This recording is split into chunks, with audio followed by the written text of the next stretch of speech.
Finalmente siamo riusciti a dirottare delle risorse di fondi strutturali europei al settore cinematografico, quindi oltre che alle imprese tradizionali dell'artigianato, della manifattura, il Veneto investe anche in quella che è l'impresa cinematografica, audiovisiva, ovvero un settore dove investire conviene perché c'è un effetto moltiplicatore molto forte. Un euro investito nei film e nelle fiction porta ad un ritorno a un moltiplicatore di 2-3 volte rispetto a quello che si è investito. E anche in termini di promozione del nostro territorio, della nostra regione, che può diventare un set ideale per la realizzazione di film anche di carattere internazionale.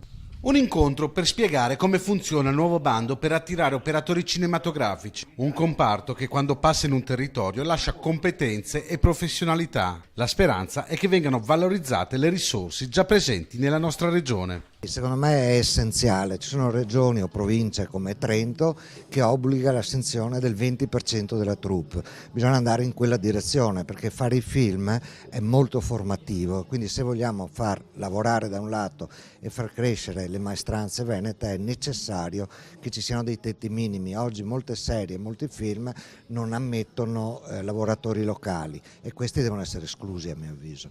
Le domande devono arrivare in regione entro il 18 febbraio e verranno valutate da una commissione tecnica che comprende esperti in materia di produzione cinematografica indicati dalle università di Padova e Venezia e dal Sindacato Nazionale Critici Cinematografici.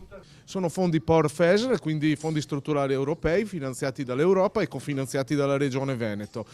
Risorse che sono immensamente superiori rispetto a quelle che avevamo con il bilancio regionale tradizionale, quindi adesso abbiamo 5 milioni di euro per questa programmazione. Un primo bando da 1,5 milioni lo abbiamo presentato proprio in questo momento, in questa occasione, e il restante 3,5 milioni saranno impegnati con un ulteriore bando nel corso dell'anno.